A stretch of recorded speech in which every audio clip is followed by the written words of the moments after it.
Corona से निपटने के लिए 24 मार्च से अचानक लागू लॉकडाउन के दौरान दूसरे राज्यों और जिलों में फंसे लाखों प्रवासी मजदूर जो हैं, छात्र जो हैं, पर्यटक और तीर्थयात्री जो हैं, वो घर वापसी का इंतजार कर रहे हैं और इसका रास्ता काफ़ी साफ हो गया है। गृह मंत्रालय ने इन सभी को अपने गृह राज्य और गृह जनपद लौटाने की अनुमति दी है।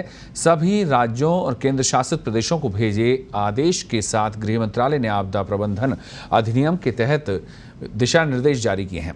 इनके तहत सभी अपने घर लौटना होगा। सभी को इनके मुताबिक सभी राज्यों को फंसे हुए लोगों को भेजने और बुलाने के लिए नोडल अधिकारी और मानक प्रोटोकॉल तय करने होंगे।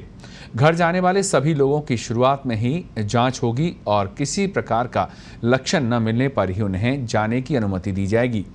इसी तरह गंतव्य तक पहुंचने पर स्वास्थ्य मंत्रालय द्वारा तय दिशा निर्देश के अनुसार सभी को अपने घरों में ही क्वारंटाइन करना होगा। और इसी खबर पर ज़्यादा जानकारी के लिए हमारे साथ राजस्थान के परिवहन मंत्री प्रताप सिंह खाचरियावास साहब जुड़ गए हैं। खाचरियावास साहब, आपका पत्रिका टीवी में बहुत स्वागत है। हाँ जी, नमस्कार। सबसे पहले आपसे ये जानना चाहेंगे कि जो केंद्र ने एडवाइजरी जारी की है या जो दिशा निर्देश जारी किए हैं, उसके बाद राजस्थान सरकार ने, खासतौर से आपके महकमे ने, किस तरह की तैयारी शुरू की है? देखिए, राजस्थान सरकार की तैयारियां पहले से चल रही है। हम पहले डिसीजन ले चुके थे कि प्रवासी राजस्थानियों को लेकर आएंगे और हमारे यहाँ पर स्टेट के, अदर स्टेट के जो भी बच्चे हैं, चाहे बंगाल के, यूपी के, बिहार के, केरल के, कर्नाटक के, महाराष्ट्र के, उनकी सरकारें अपने बच्चों को ले जा सकती हैं। हमसे कोई मदद चाहते हैं तो प्रवासी मजदूरों के लिए, बच्चों के लिए हमारी मदद देने को तैयार है। ऐसे में कल केंद्र सरकार ने गाइडलाइन जारी की कि सब स्टेटों में जो मजदूर फंसे हुए हैं वो अपने अपने स्टेट में जा सकते हैं और उनके लिए स्टेट गवर्नमेंट्स अपने अपने लेवल पे कार्रवाई करें। मैं इतना कहना चाहता हूं, केंद्र सरकार को इस वक्त सिर्फ आदेश की जरूरत नहीं थी, मदद की जरूरत थी जी। प्रवासी मजदूरों को निकालने के लिए केंद्र सरकार को पिता की भूमिका निभानी चाहिए, अभिभावक की जी। और वो स्टेटों को कंट्रोल करके और पैसे जारी करके, और जब आप डिसीजन ले रहे हैं, आप मानते हैं फंसे में मजदूर पैनिक में, दर्द है, परेशानी है जी, तो आप ट्रेन चलाइए, बसें लगाइए, पैसा खर्च कीजिए, मजदूरों को पहुंचाइए।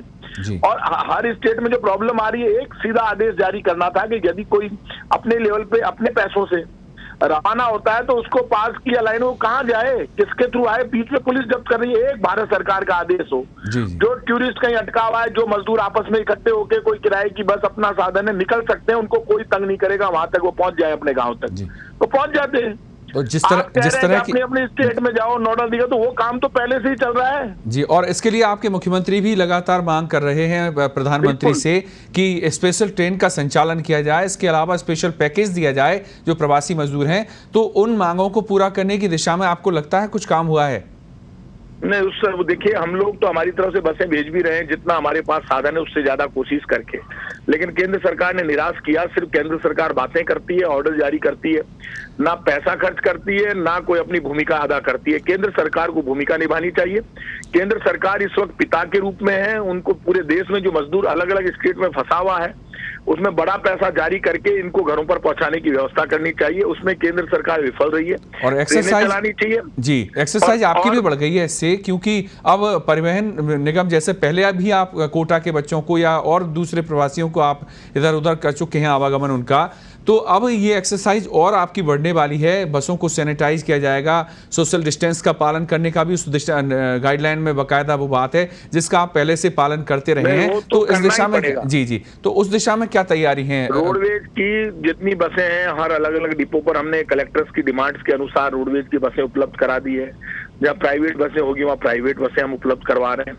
कोई दिक्कत नहीं आने देंगे। राजस्थान सरकार पहले से बहुत सीरियस है इस मामले में, किसी को कोई परेशानी हम नहीं आने देंगे। परिवहन मंत्री महोदय, जिस तरह से आप बता रहे हैं कि कलेक्टर्स से आपने डिमांड ली है, तो क्या कुछ कलेक्टर्स की तरफ से ये डिमांड आई है और कौन से ऐसे जिले हैं जहां से इस तरह की मांग की जा रही है कि उन्हें बसों की जरूरत है और परिवहन विभाग की मदद की जरूरत है?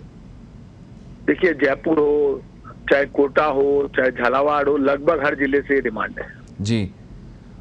और उसके अलावा जो कर्मचारियों की व्यवस्था भी है, क्योंकि जो कई व्यवस्थाएं हमने की है, सैनिटाइज करने की, सोशल डिस्टेंस मेंटेन करने की, बच्चों को, मजदूरों को परेशानी नहीं हो, तो सारी हमने नोडल अधिकारी अलग अलग लगाए हैं जो इसमें अलग अलग अधिकारी सब मेंटेन कर रहे हैं। सब हमने ऐप भी डेवलप किया जिसपे लोग अप्लाई कर रहे हैं। उसमें भी परेशानियां आ रही है, उन परेशानियों को दूर कर रहे हैं। लंबा काम है, बड़ा काम है। कितने लेकिन दिन तक कोशिश यही है कि प्रवासी मजदूर अपने अपने घरों पे पहुंच जाए। कितने दिन तक का आपको लगता है कि कितने दिनों में ये अमली जामा इसको पहना लिया जाएगा और सारे जो 6.5 लाख के करीब मजदूरों का शायद पंजीयन होने की बात सामने आ रही है, तो उनको जो ये करीब 4 दिन का प्रोसेस रहेगा, 4-5 जी दिन जी। का। इसके अलावा खचरियाबा साहब, आपसे एक चीज़ और जानना चाहेंगे कि जैसा राज्य सरकार ने आपकी मांग की है, अगर स्पेशल ट्रेनों का संचालन नहीं हो पाता है तो उस दिशा में आपकी तरफ से अतिरिक्त क्या इंतजाम होंगे?